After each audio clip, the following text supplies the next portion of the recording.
तृतीय महाकवि दंडी विरचितम विस्तृत चरितम के अगला दांश इस प्रकार है।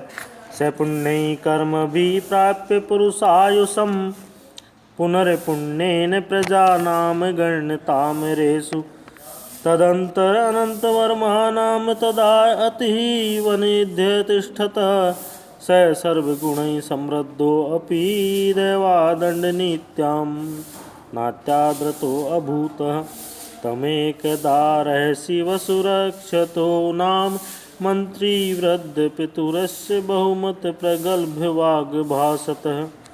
पुण्य कर्म भी अर्थात पवित्र कर्मों के द्वारा पुरुषायु संप्राप्त पुरुष की आयु प्राप्त कर अर्थात 100 वर्ष की आयु प्राप्त कर पुण्य पाप से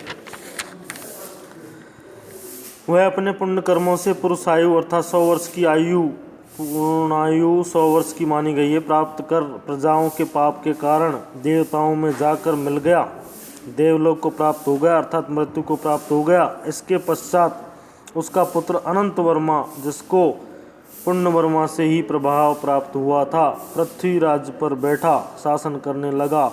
वह सब गुणों से युक्त होने पर भी दैव योग से राजनीति में अधिक रुचि रखने वाला नहीं था।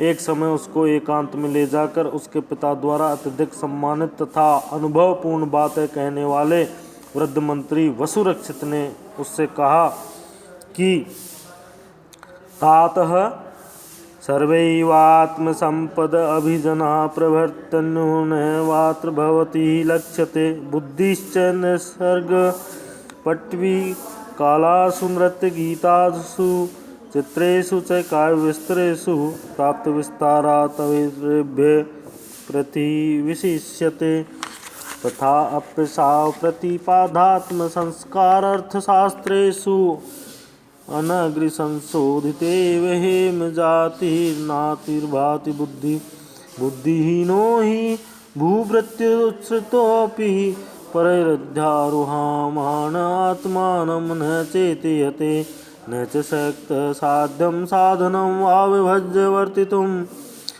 अयथावृत्तस्य कर्मसु प्रतिहन्यमान स्वैपरस्य परिभूयते न चैव अज्ञातस्य यस्या प्रभवति प्रजानां योगक्षेमाराधनाय अतिक्रांत शासनाश्च प्रजा यत्किंचन वादिन्यो यथा कथंचित् सर्वा स्थिति संकिरेयु निर्मयादाश्च लोकाभितो अमुतश्च स्वाभिन्मात्मनं च भ्रंशयेयु आगमदीपदृष्टेन खल्वध्वनात् सुखेन वर्तते लोकयात्रा दिव्यं हि चक्षुर्भूत भवद् भवेत्ययत्सु व्यवहित विप्रकृष्टादिषु च विषयेषु शास्त्रं नामा प्रतिहत वृत्ति तेन हीन सतो रप्याय विशालयो लोचानयोरन्ध एव जन्तुर्थदर्शनेषु सामर्थ्यातः अतो विहाय ब्रह्मा विद्याभिसंगमाग्रय दण्डनीति कुलविद्यां तदर्थानुष्ठानेन च अवर्जित शक्ति सिद्धि रसखलित शासन साधि चिरमुदभिलेख लाउर्वीति ही। अर्थात मंत्री कहते हैं राजा से कि हे तात प्रियवर आप में अपने वंश खानदान के अनुरूप सभी संपदाएं अत्यधिक रूप से दिखाई पड़ती हैं। नृत्य गीतादि कलाओं में चित्र निर्माण में तथा शल्य कला में स्वभाव से ही तीक्ष्ण आपकी बुद्धि और लोगों की अपेक्षा अधिक विशिष्ट है। फिर भी अर्थशास्त्र में आत्मसंस्कार न पाकर न तपाए हुए स्वर्ण के समान अधिक शोभा नहीं देती। बुद्धि रहित राजा अत्युन्नत होने पर भी शत्रु द्वारा आक्रमण किए जाते हुए भी अपने को समझने में समर्थ नहीं होता। वह साध्य तथा साधन का विभाग कर व्यवहार करने में भी समर्थ नहीं होता। अनुचित रीति से व्यवहार करने वाला राजा कार्यों में असफल होता हुआ अपने तथा अन्य लोगों के द्वारा तिरस्कृत हुआ करता है। उस अज्ञात राजा की आज्ञा प्रजा के योग तथा क्षेम साधने में समर्थ नहीं होती।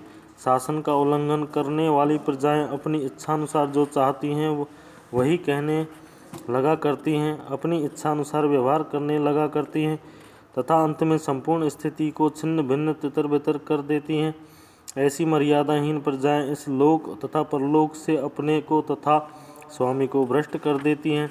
लोक यात्रा शास्त्र रूपी दीपक के देखे हुए मार्ग से ही सुखपूर्वक चलती है। वह धर्मशास्त्र दिव्य दृष्टि के समान है, जो दृष्टिभूत वर्तमान भविष्य तथा एक दूसरे से अलग रहने वाले एवं दूरस्थ विषयों में भी अप्रतिहत गति से पहुँचाया जाया करती है, कहीं भी रुकती नहीं है। उससे रहित प्राणी लंबे चौड़े तथा विशाल नेत्रों के रखने होने पर भी अर्थ दर्शन में सामर्थ्य न होने के कारण अंधा ही हुआ करता है। अतः आप ब्रह्मा विद्याओं की आसक्ति का त्याग कर अपनी वंश परंपरा की विद्या की ओर ध्यान लगावें तथा सीखें। उसके अर्थों के अनुसार व्यवहार करने से शक्ति सिद्धि प्राप्त बाधाओं से रहित शासन वाला बनकर चिरकाल तक समुद्र रूपी कर धनी वाली पृथ्वी पर शासन कीजिए। इस प्रकार मंत्री राजा को शिक्षा देता है। धन्यवाद।